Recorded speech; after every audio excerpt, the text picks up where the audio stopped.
Gold hub తాకట్టులో ఉన్న బంగారాన్ని విడిపించి కొనబడును. అదే రోజు ఆన్లైన్ ధరకు కొని డబ్బులు ఇవ్వబడును. నమస్తే, వెల్కమ్ టు మనం టీవీ. నేను మీ ప్రియాంకారావు. ఈ రోజు మనతో పాటు ప్రముఖ పొలిటికల్ అనలిస్ట్ అప్పసాని రాజేష్ గారు ఉన్నారు. వారితో మాట్లాడదాం.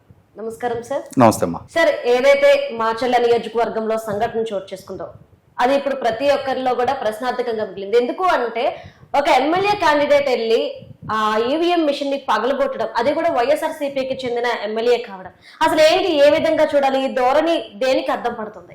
ఎమ్మెల్యే క్యాండిడేట్ సిట్టింగ్ ఎమ్మెల్యే 4 సార్లుగా అతనే మాచర్ల నుంచి నెగ్గుతా ఉన్నాడు. ఇప్పుడు 5వ సారి పోటీలో ఉన్నాడు. పైగా రాష్ట్రంలో అధికారంలో ఉన్న అధికార పార్టీకి సంబంధించిన శాసనసభ్యుడు. వాళ్ళ నాయకుడు ఏం చెప్తున్నాడు? Why not 175? రాష్ట్రంలో ఉన్న 175 నియోజకవర్గాలు మనమే గెలవబోతున్నాము అని చెప్పని అతను బాహాటంగా ప్రకటిస్తూ ఉన్నారు.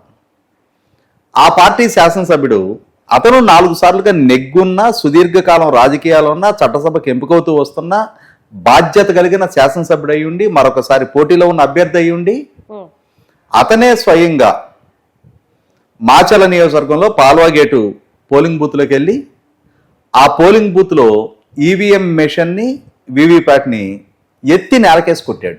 అంటే అతనికి మొత్తం మాచర్ల నియోజకవర్గంలో ఉన్న అన్ని పోలింగ్ బూతులు ఎలక్షన్ కమిషన్ ద్వారా వెబ్కాస్టింగ్ జరుగుతున్నాయి అని చెప్పని తెలుసు. అంటే తన ప్రతి కదలిక, తను చేసే ప్రతి చర్య ఎలక్షన్ కమిషన్ దృష్టిలో పడుతున్నాయి అని చెప్పని తెలుసు. తెలుసుండి కూడా బాహాటంగా బరితెగించి ఒక వీధి రౌడీలాగా ఎన్నికల్లో పోటీ చేస్తున్న అభ్యర్థి అయ్యుండి ఈవీఎం మెషిన్ డ్యామేజ్ చేశాడు అని అంటే, ఉద్దేశపూర్వకంగా దౌర్జన్యానికి పాల్పడ్డాడు అని అంటే, ఖచ్చితంగా దీన్ని ఎన్నికల సంఘం చాలా సీరియస్గా పరిగణలోకి తీసుకోవాల్సిన అవసరం ఉంది. ఇక్కడ ఎన్నికల సంఘం, రాష్ట్ర ప్రభుత్వ అధికారులు, పోలింగ్ సిబ్బంది, వీళ్ళ వ్యవహార శైలిలు కూడా చాలా ప్రశ్నార్థకంగా మారుతూ ఉంది. ఎందుకంటే ఈ సంఘటన జరిగింది మే 13వ తారీఖు జరిగిన అసెంబ్లీ పార్లమెంట్ ఎన్నికల రోజు జరిగింది. ఆ ఎన్నికల రోజు వెబ్కాస్టింగ్ ద్వారా ఆ సంఘటనకి పాల్పడ్డ వ్యక్తులు ఎవరు అనేది ఎన్నికల సంఘానికి ఒక నిర్ధారణకు వచ్చేస్తున్నారు వాళ్ళు. అంటే ఆ వెబ్కాస్టింగ్ అనేది ఆ ప్రొవిజన్ ఏర్పాటు చేసిందే సమస్యాత్మక గ్రామాల్లో పోలింగ్ తీరు ఎట్లా జరుగుతుంది అనేది పరిశీలించడం కోసమే. ఇటువంటి పరిస్థితుల్లో పిన్నెల్లి రామకృష్ణారెడ్డి అక్కడ స్థానిక శాసనసభ్యుడిగా అతను పోలింగ్ బూత్లోకి అడుగుపెట్టిన తర్వాత అతన్ని గుర్తించిన అక్కడ పోలింగ్ సిబ్బంది స్థానిక శాసనసభ్యుడు కాబట్టి మర్యాదపూర్వకంగా వాళ్ళు కూడా లేచి నిలబడి అతనికి మర్యాదపూర్వకంగా అభివాదం చేశారు. అంటే సిబ్బంది ఇతను గుర్తించారనే కదా అర్థం. ఇతను చూసి లేచి నిలబడి మర్యాదపూర్వకంగా నమస్కారం చేశారు అని అంటే, కానీ ఇతను ఆ మర్యాద నిలుపుకోకుండా అదే పోలింగ్ బూత్ లోపలికి వెళ్ళిపోయి ఆ ఈవీఎం మెషిన్ని ఇట్లా ఎత్తి నేలకేసి కొట్టడం జరిగింది. ఆ కొడుతున్న సందర్భంగా అక్కడ అదే బూత్లో ఉన్న తెలుగుదేశం పార్టీ ఏజెంట్ నంబూరు శేషగిరిరావు గారు ఆయన దాన్ని అడ్డుకునే ప్రయత్నం చేయడం జరిగింది. శాసనసభ్యుడు అని కూడా వెరవకుండా, అంటే ఒక రకంగా తెలుగుదేశం పార్టీకి ఒక ఆణిముత్యం లాంటి కార్యకర్తలు ఇటువంటి వాళ్ళు. అదే సందర్భంలో ప్రజాస్వామ్యం పరిహాసానికి గురవుతుంటే, అధికార వ్యవస్థ నిద్రాణంగా మిన్నకుంటుంటే, రాజకీయ పార్టీ కార్యకర్తగా, ఒక గ్రామీణుడిగా, ఒక రైతుగా ఆయన ప్రతిఘటించిన తీరు, ప్రశ్నించిన తీరు అంటే నిర్మోహమాటంగా శ్లాఘించదగ్గ అంశం. ఖచ్చితంగా ఆయన అభినందించి తీరాలి ఇక్కడ. ఎందుకంటే ఎదురుగా ఉంది ఒక శాసనసభ్యుడు, కానీ ఈయన ఎటువంటి వెరవకుండా ధైర్యంగా ప్రతిఘటించిన తీరు చూసాం మనం. అంటే ఇంత దుశ్చర్యకి శాసనసభ్యుడు పాల్పడ్డాడు. పోలింగ్ అధికారులు శాసనసభ్యుడు ద్వారా ఈవీఎం ధ్వంసమైందని చెప్పని ఫిర్యాదు చేయాలి కదా, ఆయన గుర్తించి గౌరవించారు కదా.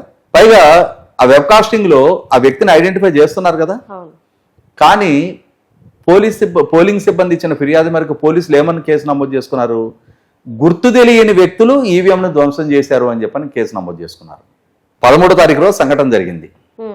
నిన్న 21వ తారీఖు రోజు సాయంత్రం 9 గంటలకి అతని ద్వారా ధ్వంసం అవుతున్న వీడియో బయటికి రావడం జరిగింది. 8 రోజుల పాటు ఈలోగా రాష్ట్రంలో పోస్ట్ పోల్ వైలెన్స్ మీద కేంద్ర ఎన్నికల సంఘం రాష్ట్ర చీఫ్ సెక్రటరీని, డీజీపీని ఢిల్లీకి పిలిపించారు.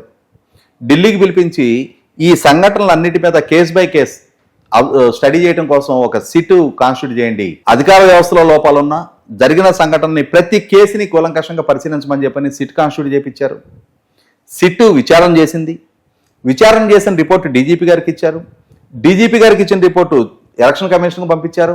డీజీపీ గారు చీఫ్ సెక్రటరీ గారు నేను కూర్చొని చర్చలు జరిపారు. ఇంత ప్రహసనం నడిపించిన తర్వాత కూడా అరే అక్కడ ఆ సంఘటనకు పాల్పడింది శాసనసభ్యుడు, గుర్తు తెలియని వ్యక్తులు కాదు అని చెప్పని ఎందుకని గుర్తెరిగి దాన్ని సరిదిద్దుకునే ప్రయత్నం చేయాల?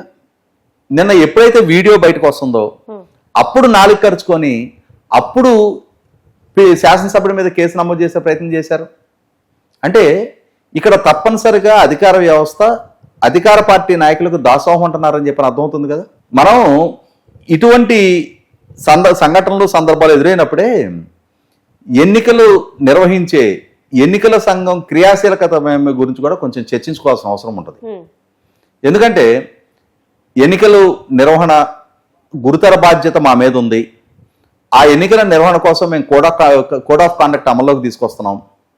కోడ్ ఆఫ్ కాండక్ట్ అమల్లోకి తీసుకొచ్చిన సందర్భంగా ఈ కోడ్ ఆఫ్ కాండక్ట్ అమల్లో ఉన్న వరకే మాకు బాధ్యత అన్నట్టుగా ఎలక్షన్ కమిషన్ వ్యవహరిస్తుంది. అంటే ఎన్నికలకు ముందు ఎన్నికల ఫలితాలు విడుదలయ్యి కోడ్ ఆఫ్ కాండక్ట్ లిఫ్ట్ చేసే వరకు మాత్రమే మాకు బాధ్యత అన్నట్టుగా ఉంటున్నారు తప్ప ఈ కోడ్ ఆఫ్ కాండక్ట్ అమల్లోకి వచ్చిన తర్వాత జరిగిన వైలేషన్స్ మీద ఎన్నికల కోడ్ లిఫ్ట్ చేసిన తర్వాత కూడా దాన్ని ప్రాపర్గా పర్సూ చేయగలిగే ఒక మెకానిజం సెటప్ చేయాలి. ఎందుకంటే ఇక్కడ కొన్ని కేసు రిఫరెన్సెస్ చెప్తాను నేను.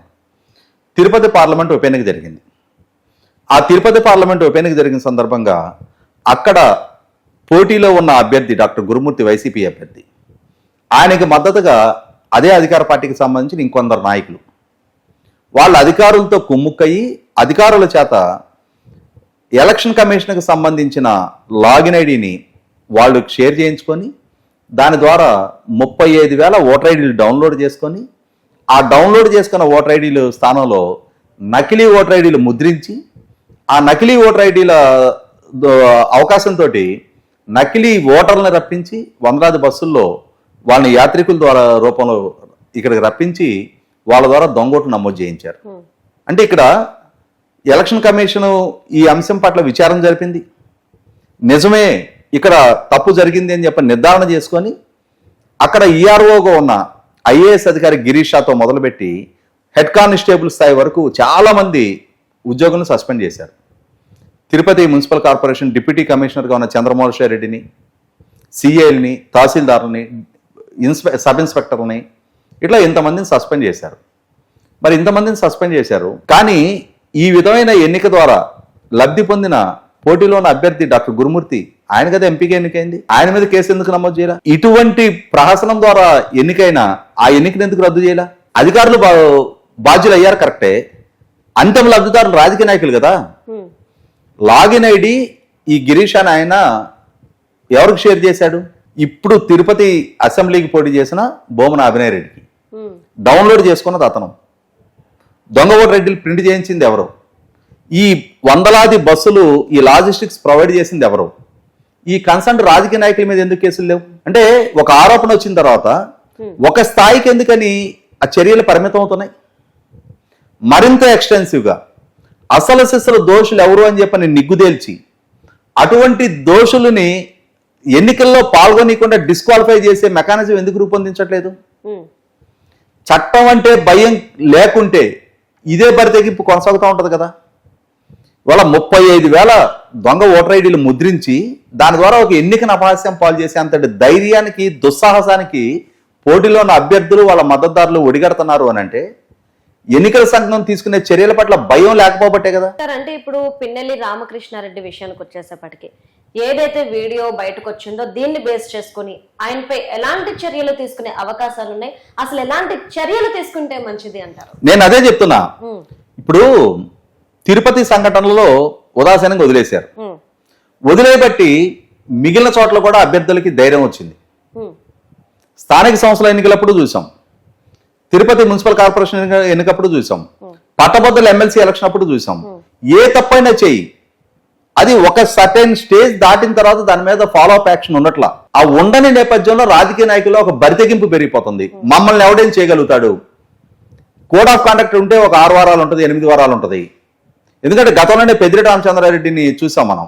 స్థానిక సంస్థల ఎన్నికల సందర్భంగా ఇప్పుడేదో కోడ్ ఆఫ్ కాండక్ట్ అమల్లో ఉంది కదా అని చెప్పని మీరు రెచ్చిపోతే రేపు మళ్ళీ తిరిగి మా ప్రభుత్వం ఉంటుంది, మా కిందే పనిచేస్తూ ఉంటుంది అని చెప్పని ఐఏఎస్ అధికారులను బెదిరించిన తీరు చూసాం మనం.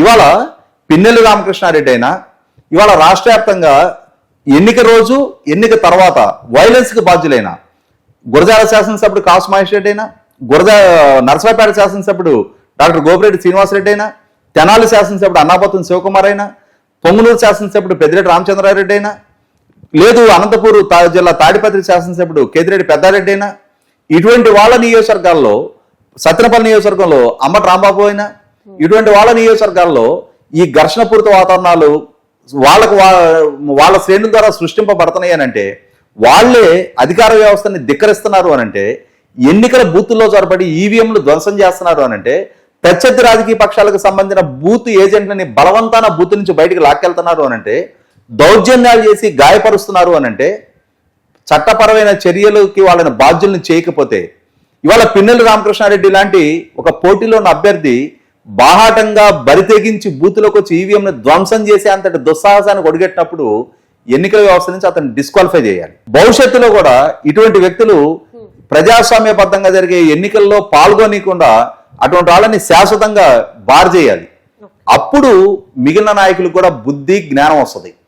ఎన్నికలని పారదర్శకంగా శాంతియుతంగా అన్ని రాజకీయ పక్షాలకి ఈక్వల్ లెవెల్ ప్లేయింగ్ ఫీల్డ్ ఉండే విధంగా నిర్వహణకు తోడ్పడతారు తప్ప, లేదు అన్నప్పుడు అధికారం చేతిలో ఉంది, వ్యవస్థల చేతిలో ఉన్నాయి, పోలీసుల చేతిలో ఉన్నారు, వనరుల చేతిలో ఉన్నాయి అని చెప్పని ఇదే బరితెగింపుకు పాల్పడుతున్నప్పుడు ఖచ్చితంగా ప్రజాస్వామ్యం అనేది ఒక మేడిపండు చందంగా తయారవుద్ది. అట్లా జరగకుండా ఉండాలి అని అంటే ఎన్నికల సంఘం కోడ్ ఆఫ్ కాండక్ట్ అమల్లో ఉన్నప్పుడు మాత్రమే కాకుండా, కోడ్ ఆఫ్ కాండక్ట్ అమల్లో ఉన్న సందర్భంగా చెలరేగిన నేరాల గురించి తర్వాత కూడా ఫర్దర్ గా కూడా ఫాలో అప్ యాక్షన్ ఉండే విధంగా, ఆ పర్సూ చేసే విధంగా ఎన్నికల సంస్కరణలో మార్పు రావాలి. అదే సందర్భంలో ఇటువంటి చర్యలకు పాల్పడే వాళ్ళని ఆటోమేటిక్ డిస్క్వాలిఫికేషన్ క్లాజెస్ తీసుకొచ్చి అమలుపరచాలి. Okay, right. Thank you so much.